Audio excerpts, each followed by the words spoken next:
B limited purchase the machine on hire purchase basis from H limited on the following terms. पहली क्या है उनकी शर्त, cash down payment 1/3, यानी कि जितनी उसकी कीमत बनती है उसका 1/3 जो है वो डाउन पेमेंट करनी पड़ेगी। कीमत कौन सी, कैश प्राइस, उसकी बात कर रहे हैं।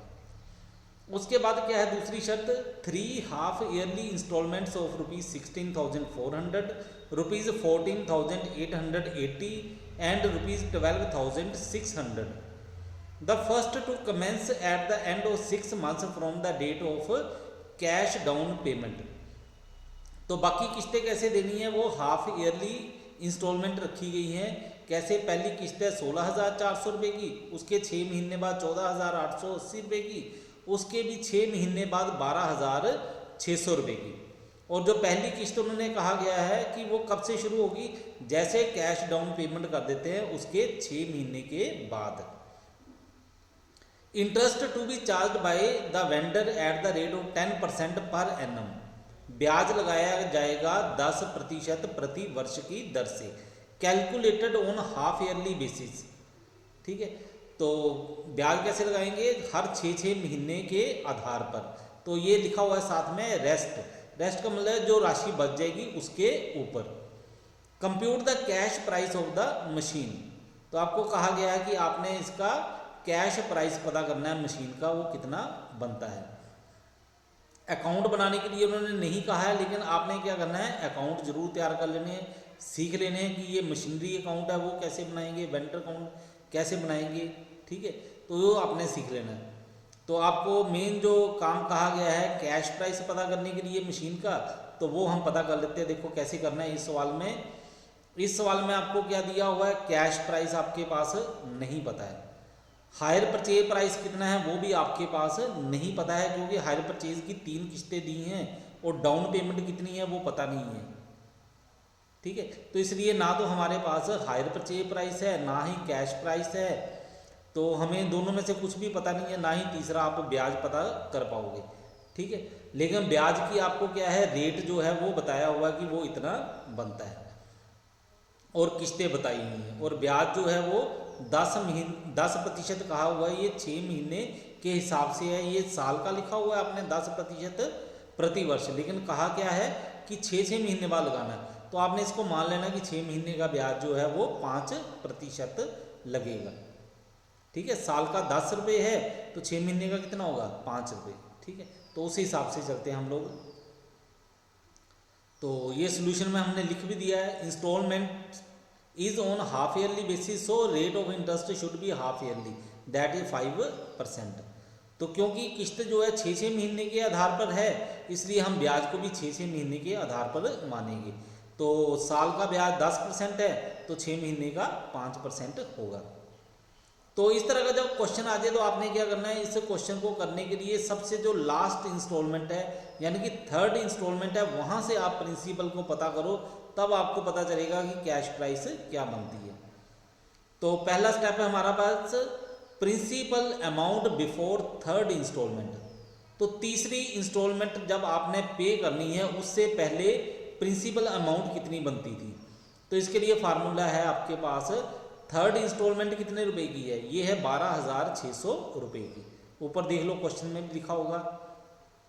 ठीक है, ये लिखा है तीसरी किस्त 12,600 रुपये की, ये दूसरी है 14,880 रुपये की, और ये पहली किस्त है 16,400 रुपये की। ठीक है, तो इसे देख लो आप। और डाउन पेमेंट है 1/3 कैश प्राइस का, तो इसे बाद में देखेंगे। तो अब देखते हैं हम लोग, तो क्या करना है, 12,600 गुणा प्रिंसिपल अमाउंट पता करनी है। तो इसके लिए आपके पास फार्मूला लग जाएगा 100/100 plus rate of interest. Rate of interest कितना है, 5%, तो ये 5 आपने प्लस कर दिया, ये बन गया 105। ठीक है, 105 रुपये। अब इसको सोल्व करो, तो सोल्व करने के बाद आपके पास आ जाएगा ₹12,000। ठीक है, और आपको कहा है आपको कैलकुलेटर अलाउड है, आप कैलकुलेटर अपने पास रख लो, कैलकुलेटर की सहायता से इसको कैलकुलेट करो। इसी प्रकार principal amount before 2nd instalment, तो 2nd इंस्टॉलमेंट आपकी कितनी थी, 14,880 रुपये। ठीक है। और उसमें क्या है 12,000 रुपया कैश प्राइस भी है साथ में, ठीक है। तो इसको आपने जोड़ देना है, तो आपके पास प्रिंसिपल अमाउंट कितनी बन जाएगी, इसमें ब्याज शामिल है, इसमें नहीं है, 12,000 प्लस 14,880, ठीक है, गुणा 100/105। तो देखते जाओ स्टेप, ये याद रखो, इसी तरह से आपने सवाल को करना है पूरे को सोल्व। तो ये प्रिंसिपल अमाउंट आपके पास सोल्व करने के बाद आ जाएगी 25,600 रुपये। इसी प्रकार अब आपने क्या करना है, principal amount before first installment, तो ये 25,600 रुपये पिछले बच गए, वो लिख दिए, प्लस ये जो पहली इंस्टॉलमेंट है आपके पास 16,400 रुपये की, उसको बीच में प्लस कर देंगे, मल्टीप्लाई 100/105। तो सोल्व करो, कैलकुलेटर आपके पास है, तो सोल्व करके देखोगे तो ये आ जाएगा 40,000 रुपये, ठीक है। अब हम देखते हैं principal amount before down payment, ठीक है। तो ये जो आपने डाउन पेमेंट की थी, तो उससे पहले प्रिंसिपल अमाउंट क्या थी, तो प्रिंसिपल अमाउंट डाउन पेमेंट से पहले क्या होगी, वो होगी कैश प्राइस। तो यानी कि आपने कैश प्राइस पता करना है, तो वो क्या आ जाएगा 40,000 गुणा 3/2 इजक्वल टू ₹60,000, 60,000 रुपये। तो ये आपका आंसर है। अब आप बोलोगे कि क्वेश्चन में तो 1/3 दिखाता था, तो ये 3/2 कैसे आ गया, वहाँ 1/3 था, यहाँ पे 3/2 कैसे लिखा।